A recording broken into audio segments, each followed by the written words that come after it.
name is Michelle Odom, and I am one of the co-hosts along with Randie Henderson. This session runs from August 19th until October 14th, 2014, and we are reading Alice Walker's book, We Are the Ones We've Been Waiting For, Inner Light in a Time of Darkness, Meditation. Our book group meets each Tuesday evening from 6:30 to 8 p.m. Eastern Standard Time on the Google Plus Hangouts on Air platform. You can find the National Black Feminist Book Group on Google, YouTube, and Facebook. Please feel free to join us in reading our story together. My name is Georgette Moses. I'm watching I'm not watching, I'm participating here from Columbia, South Carolina. And I'll be moderating tonight, and I'm enjoying this experience as usual. Great. Labeeb. Hi, I'm Labeeb. I'm tuning in from New York, Long Island. Again, I'm finally back, and I'm happy to be back to participate in tonight's discussion. Okay. Venita. My name is Venita Walker. I've been a member of the book group since session 1, which was very stimulating. And I look forward to session 2. I'm actually chiming in from Connecticut, in case anybody's interested. Okay. All right. And last but not least, Michelle. Hello, everybody. I am Michelle Odom, and I am joining you from New York. I'm in Manhattan today, in the Big Apple. All right. Tonight we'll be discussing Chapter 2, Childhood, and Chapter 3, When Life Descends into the Pit, of our book, We Are the Ones We Have Been Waiting For, Inner Light in a Time of Darkness, Meditations, by Alice Walker.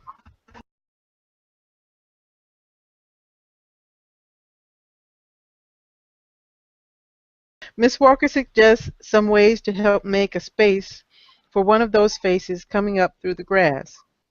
First, make peace with your mortality and the irrelevance of being remembered. Contemplate giving away possessions and practice giving away yourself. Support students, artists, and seekers of knowledge, young and old. Keep track of your family members. Enjoy them in the present and plan with them for the future. Practice deep meditation. Recognize the illusion of separateness. When someone thanks you, you thank them, realizing it is only their acceptance of your gift that allows you to give. And the question for that is, would you be able to sit with the thought of erasing yourself so that others might more gracefully arrive? And what does that mean to you?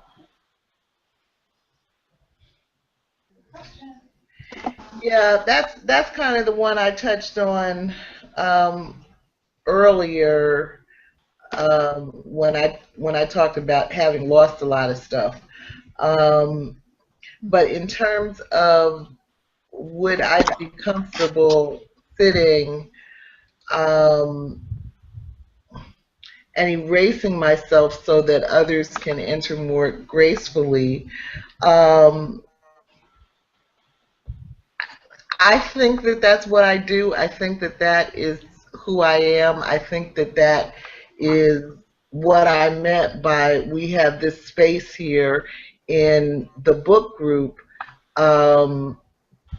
where where everybody can have a piece of the space, because I really do believe that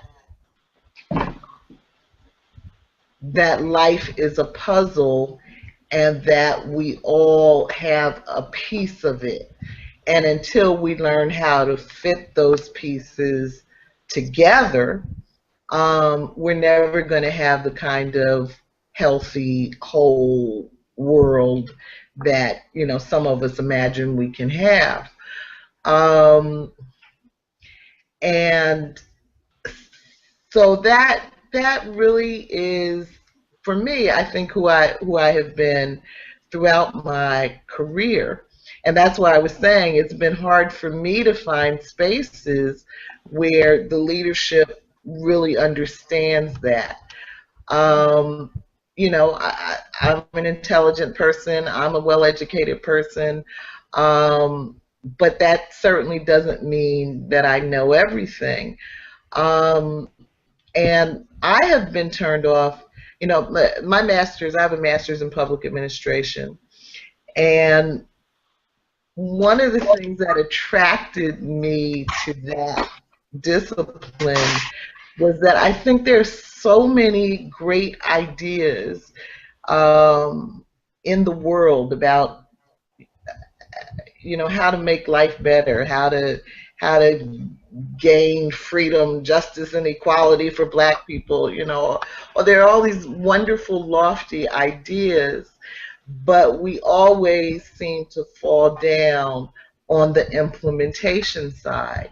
And so I really have been trying to understand in my life, what is it that goes wrong? Is it just that implementation, the nitty gritty of doing the work of taking an idea and creating a plan out of it and working the plan? Is it that is just not sexy work and therefore no one wants to do it? But one of the big things that I think, and again I have to go back to the mental illness issue, is that it's not that we don't have the ideas, it's not that we don't know how to do the work, but if we are mentally ill, as so many of our leaders, actually are, and I'm talking about illnesses like narcissism, in particular. Um,